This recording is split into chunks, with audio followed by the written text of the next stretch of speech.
में कहीं एक रोड छोटा सा बला वजीर आला है, उनसे किसने राब्ता किया होगा? और जो खबरें आ रही हैं कि फलां जगह से राब्ता हुआ, एक बड़े अफसर ने राब्ता किया, आपके पास क्या खबर है सर?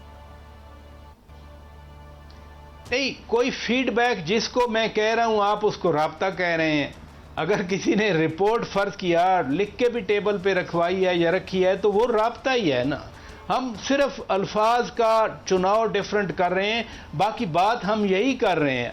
अगर मैसेज आया है फर्ज किया, या टेलीफोन आया है फर्ज किया, या एक रिटन फॉर्म में रिपोर्ट आई है, वैसे तो ऑफिशियल कम्युनिकेशन में वो भी at the level of chief minister या प्राइम मिनिस्टर, वो कोई वर्बल चीज़ की अहमियत नहीं होती, वो सारा इन ट्रांसक्रिप्ट होता है। वो ट्रांसक्रिप्ट रिकॉर्ड में भी रखा जाता है। आपने देखा ये जो साइफर था, ये भी तो एक ट्रांसक्रिप्ट ही था। तो ट्रांसक्रिप्ट जब ऑफिशियल पोजीशन में आता है, आपको उस पे सिग्नेचर करना होता है येस और नो के, बिकॉज फिर देन यू आर लायबल, आपकी रिस्पॉन्सिबिलिटी बनती है। बाहर खड़े होकर तकरीरें करना अपोजिशन बेंचेस पे या ट्रेजरी बेंचेस पे बैठकर, वो अलहदा चीज़ है। बट जब ये होता है ना, the minister has seen the summary, या chief minister has seen the summary, फिर उसके सीन के ऊपर भी साइन किए जाते हैं ताकि फ्यूचर में आपके ऊपर एक रिस्पॉन्सिबिलिटी फिक्स की जा सके। अच्छा प्राचा साहब, एक और एंगल, आप जैसे एक बड़े साफ़ी ने ये क्लेम किया अपने सोशल मीडिया पे भी और शायद दूसरे चैनल पे भी कि ये जो भी मुबैना राब्ता या फीडबैक हुआ, ये वजारत दाखिला यानी जो सेंटर की है उसकी टॉप हस्ती ने ये राब्ता किया। आप इस्लामाबाद में हैं, do you buy this theory? अब वजारत दाखिला के अंदर नेक्टा भी है, नेशनल क्राइसिस मैनेजमेंट सेल भी इसी वजारत के अंडर रहा है। नेक्टा जो इन पेपर्स तो नहीं, वजीर मौसूफ का बाकायदा नाम लिया गया, वजीर मौसूफ का बाकायदा नाम लिया गया। आपको मालूम है 2 मीटिंग्स इधर इस्लामाबाद में हुई, अली अमीन खान गंडापुर और मोहसिन नकवी साहब जिनका आप नाम ले रहे हैं, और इसी तरह वो पेशावर भी गए थे। मैं आपसे यही तो गुजारिश कर रहा हूं कि राब्ते हैं और राब्ते रहना चाहिए। सिर्फ ये नहीं कि हैं कहे कि मैं इसको कह दूं मैं अपनी जान छुड़वा लूं। नो, मैं ऊपर से ओनरशिप ले रहा हूं। मैं कहता हूं राब्ते रहना चाहिए। यही राब्तों का फुकदान अगर हो जाए तो फिर मसला बनता है। और मसला क्या बनता है? आज जैसे सानिया बलूचिस्तान में हो गया, फिर इस तरह के मसाइल बनते हैं। लिहाजा रवाबत हैं और इसको रद्द तो नहीं किया जा सकता ना। अच्छा, ये अब जो आपने बात की है, इतना अफसोसनाक वाकया, और ये जुल्म और बर्बरियत जो है, और इसमें सारा आपका जो वेस्टर्न लिबरल है वो खामोश है। हम उस पर भी बात करते हैं, किसी किस्म की कोई भी ज्यादती करे, ये तो मेहनत कश थे बेचारे। मगर सवाल मेरा आपसे ये है कि आज हम किस काम में लगे हुए हैं प्राचा साहब? इमरान खान इधर से ये कुछ था होगा, हम आगे बढ़ेंगे। जो स्टेल मेट है इस वक्त, जकड़ बंद है, एक कहानी आगे नहीं चल रही। तो क्या हम इन राब्तों को ये समझे कि यार कोई कहानी आगे बढ़ेगी, कोई वाया मीडिया निकलेगा? ये बहुत बड़ा सवाल है, जैसे कहते हैं ना $1 मिलियन क्वेश्चन, कि उसका तरीका तो यही है कि हर कोई स्टेप बैक करे अपनी स्टेटेड पोजीशन से। जिस सानिया की मैं बात कर रहा हूँ, मसलन एक बात काजी साहब क्लियर होनी चाहिए कि no justification of terror acts. इंसानी जिंदगी का ख़त्म करना, जान लेना, उसकी कोई जस्टिफिकेशन नहीं है।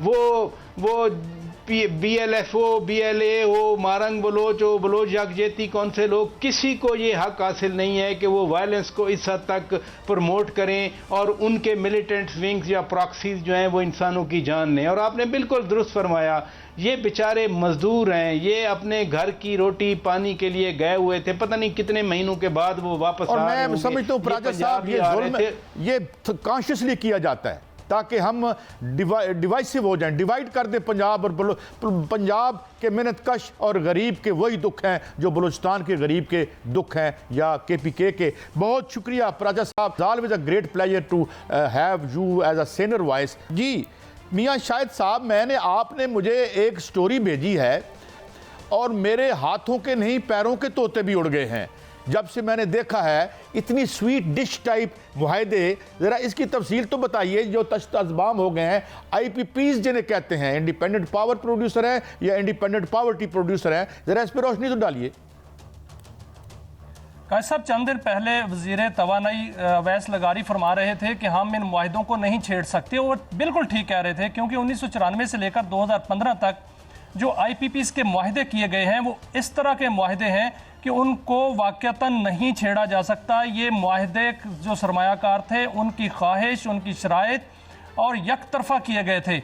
और अब मैं जो सरकारी दस्तावेजात हैं उनमें ये मुआहिदे के कुछ मंदरजात। अच्छा मियां साहब, जरा एक मिनट में एक बात कर दूं या बात जारी रखेगा। नाज़रीन, ये आप देख रहे हैं, ये वो शराइत हैं जो स्क्रीन पे चल रही हैं। ये मियां शाहिद साहब की एक्सक्लूसिव स्टोरी है आज, और वो भी पढ़ते रहिए और मियां साहब को सुनते भी रहिए। जी मियां साहब।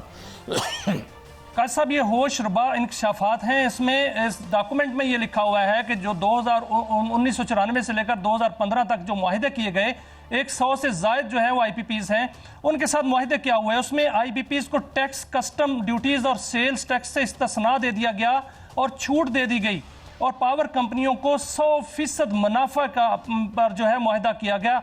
कोई 1% भी नुकसान में नहीं था, और उनको 1% के रिस्क पर भी नहीं रखा गया, और कंपनियों को इजाज़त दी गई कि वो जिस करेंसी में चाहें सरमायाकारी करें, और कंपनियों को मुनाफा डॉलरों में दिया जाता था। अगर किसी ने पाउंड्स में की है सरमायाकारी या येन में की है या किसी भी करेंसी में की है, उनको जो मुनाफा है वो डॉलरों में दिया गया। और कंपनियों को जो सरमायाकारी की सहूलत है वो फराहम करने के लिए उनकी जो करेंसी थी वो ये स्टेट बैंक को कहा गया कि वो फौरी तौर पर इसको जो है इसका बंदोबस्त करे, और कंपनियों के सरमाया की इंश्योरेंस जो कि उन्होंने खुद करवानी थी वो हुकूमत ने दी। और ये सब मैं चाहता हूं मैं वजाहत के लिए बीच में सवाल करता रहूं। यानी आप ये कह रहे हैं कि जो कर्जा था वो हमने रियासत पाकिस्तान ने दिया, मेरे ख्याल में 80-20 का था, और उसको उस कर्जे पे जो सूद की अदायगी है वो भी मैं और आप यानी पाकिस्तान की हुकूमत करती रही, ये कह रहे हैं आप? बिल्कुल काजी साहब, ऐसा ही है, क्योंकि अगर वो खुद करते तो उनको जो है वो इसका सरमाया ज्यादा लगाना पड़ता।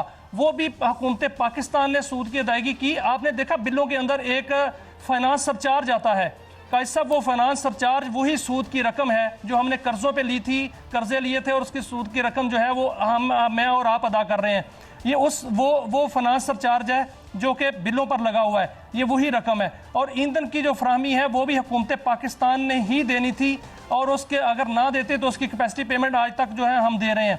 मुआहिदों को जो मुल्की कवानीन है उसको नरम कर दिया गया और उससे बाला ताक रख दिया गया। कोई कानून नहीं देखा गया कि कानून क्या कहता है, और जो गारंटी है उसको मुल्क में किसी भी पॉलिसी जो है उसकी कहा गया कि मुल्क में कोई भी पॉलिसी आ जाए, कोई भी हुकूमत आ जाए, कवानीन बदल जाए, इन मुआहिदों पर कोई असर नहीं होगा। ये बाकायदा तौर पर लिखा हुआ है।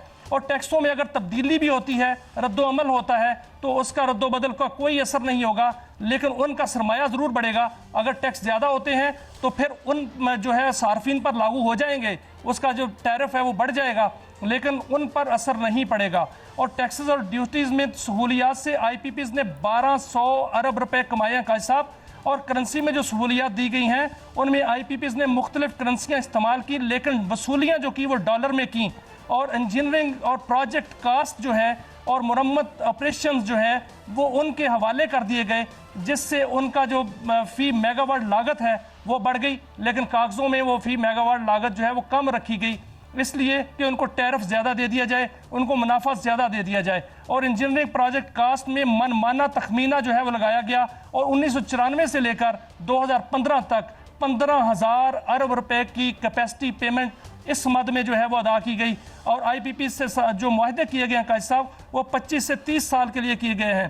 पहले 10 साल जो होते हैं उसका टैरिफ और होता है, और अगले 10 साल में उसका टैरिफ कम हो जाता है, क्योंकि वो उनकी सरमाए की रकम उनको वापस जा चुकी होती है और मुनाफे में होते हैं। लेकिन हुआ क्या है, वो टैरिफ कम होना था, वो टैरिफ कई गुना बढ़ गया और उनका प्लांट फैक्टर जो है वो कम हो गया। इसके बावजूद उनको प्लांट फैक्टर का मतलब ये है, मियां साहब मैं चाहता हूं ये आसान रहे बात। प्लांट फैक्टर का नाज़रीन मतलब ये है कि अगर यानी 4% कहें प्लांट फैक्टर है, तो इसका मतलब है कि 96% बिजली नहीं बन रही, सिर्फ 4% बन रही है, जबकि पैसे हम 100% के दे रहे हैं। एम आई राइट मियां साहब? जी जी काजी साहब, जब पावर प्लांट लगता है, उसका मुआहिदा होता है और टैरिफ लिया जाता है नेपरा में, तो उसमें बताया जाता है कि इसका प्लांट फैक्टर क्या होगा। और प्लांट फैक्टर जो है वो रखा जाता है 75%, 60%, जितनी उसकी एफिशिएंसी वो बताया जाता है। लेकिन यहाँ पर जो है वो 8% पे भी चले, 4% पे भी चले, 0% पे भी चले, लेकिन उनको मुनाफा 100% 0% का मतलब कि बिजली प्रोड्यूस ही नहीं गई है। जब आप 0% कहते हैं तो बिजली बनी ही नहीं, मगर हम पेमेंट कर रहे थे और हमारे वजीर मौसूफ कहते हैं कि हम उनसे नेगोशिएट करेंगे, उन्हें आमादा करेंगे। ये ऐसे ही है जैसे मेरे घर में कोई बंदा कोई आए लूट मार करने तो मैं उसे कहूं कि यार जरा आमादा करता हूं, जरा थोड़ा हाथ हौला रखना। मियां साहब जी जारी रखिए। जी जी काजी साहब, ऐसे ही किया गया है। जो प्लांट फैक्टर है वो आप देखें कि हबको है, उसने 1% बिजली पैदा नहीं की, वो चलता ही नहीं है। आज हबको देख लें, आज भी बंद है, पिछले महीने भी बंद था, पूरा साल बंद रहा और कई सालों से बंद है, लेकिन उसको कैपेसिटी पेमेंट मिलती है। नंदीपुर जो है वो 8% पे चलता रहा, उसको कैपेसिटी पेमेंट एक साल में 15 अरब रुपया मिली।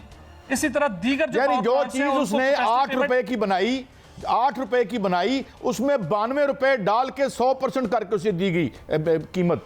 मियां साहब जी बिल्कुल ऐसा ही हुआ, क्योंकि उसको जो टैरिफ पहले मिला था जब पावर प्लांट लगा था वो 10 रुपए लगा था, फिर उसमें 42 रुपए का इजाफा हुआ, और जो 42 रुपए हैं उसमें ज्यादा से ज्यादा जो हिस्सा है वो कैपेसिटी पेमेंट का है, और उसने सिर्फ 8%। मियां साहब हम इस स्टोरी का कल भी एक फॉलो अप करेंगे। नाजरीन, मैं ब्रेक की तरफ बढ़ रहा हूं। ब्रेक से जाने से पहले मैंने एक लफ्ज़ इस्तेमाल किया था इंडिपेंडेंट पावर्टी प्रोड्यूसर्स, मगर इसमें मैं आज इजाफा करके जाता हूं कि इंडिपेंडेंट वेरी पावरफुल पीपल, जिनके आगे 25 करोड़ अवाम, हुकूमत, सब ताकतवर इस तरह बेबस हैं कि बस नाम रहे अल्लाह का।